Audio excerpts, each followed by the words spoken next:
An exercise called passive cervical extensions. This is a modification of a physical therapy exercise called Mackenzie extension exercises. Okay, and it takes it a little further, and I think it's a little more effective. So one of the problems with the human body is we have big heads, little necks, big shoulders. Most people have very weak necks. Okay,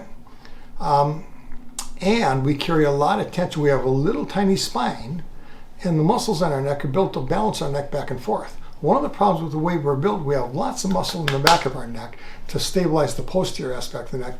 We have very little in the front, and most of what's in our front of our neck, these muscles are built for talking, swallowing, and rotation. So we don't have a lot of strength in the front of our neck. As an example, hit me in the back of the head with a baseball bat, hurts my head, doesn't really do much to my neck. Hit me in the front end of the baseball bat, my head snaps back, and these muscles get damaged. So having damage to that's why whiplash is such a big deal, because our anterior neck is very weak and vulnerable. So the first exercise I want to show around this is called passive extension. How do we stretch these muscles in our neck? One of the problems with the way we're built is the bones in the spine, vertebra in our spine. We have what's called facet joints and spinous joints, and a spinous process in the back.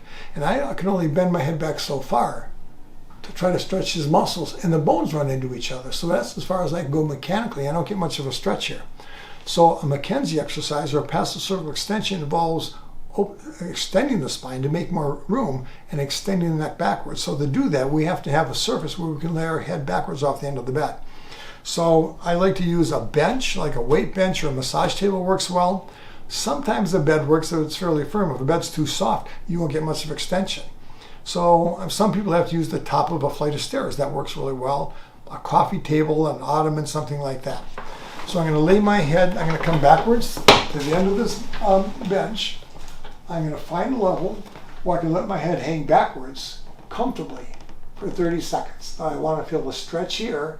I want to feel no pain here. Now if this hurts, I don't hang off so far. If I don't feel much of a stretch, I hang off a little farther.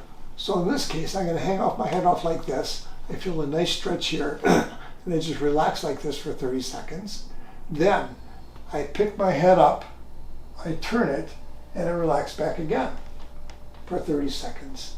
I pick my head up, I turn it, and I relax back like this for 30 seconds. We do all three positions for 30 seconds.